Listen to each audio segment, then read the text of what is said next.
Hi అండి, welcome back to my channel. ఈరోజు నేను కాకరకాయ పచ్చడి పెట్టానండి. చాలా టేస్టీగా, మినిమం ఒక 2-3 నెలలన్నా నిలువ ఉంటుందండి. ఎలా పెట్టాలంటే ఇలా ఆయిల్ వేసుకొని వేడైన తర్వాత సన్నగా కట్ చేసుకున్న కాకరకాయ ముక్కలు వేసుకోవాలి. ఈ దొడ్డుప్పు అనేది ఎప్పుడైనా సరే పచ్చళ్ళకి దొడ్డుప్పే వాడాలండి. ఇలా మిక్సీ వేసి పెట్టుకోవాలి. ఇలా జీలకర్ర మెంతులు వేయించుకొని కొంచెం పొడిలు చేసుకొని పెట్టుకోవాలి. చింతపండు 1 కప్పు గుజ్జు తీసుకొని అందులో ఉన్న తడి అంతా పోయేలాగా ఫ్రై చేసుకోవాలి.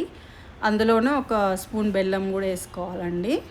అలాగే కాకరకాయ ముక్కలు మొత్తం ఇట్లా గోల్డెన్ కలర్ వచ్చిందాక ఫ్రై చేసుకోవాలి.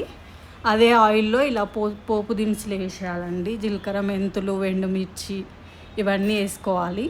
తగినంత కొంచెం లైట్గా ఇంగు వేసుకోండి.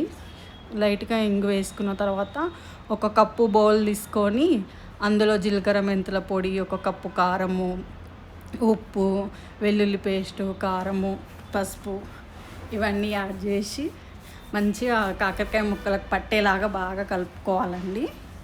మంచిగా కలుపుకున్న తర్వాత ఆ ముక్కలకు మొత్తం పట్టాలి.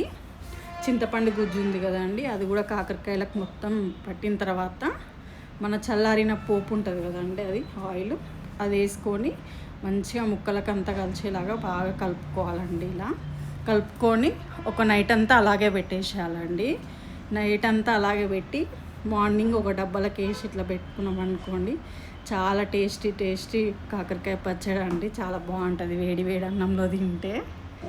ఈ పచ్చళ్ళ కోసం వేలు పెట్టి బయట కొనాల్సిన అవసరం లేదండి. సింపుల్గా ఇలా పెట్టుకోవచ్చు. బాయ్ అండి.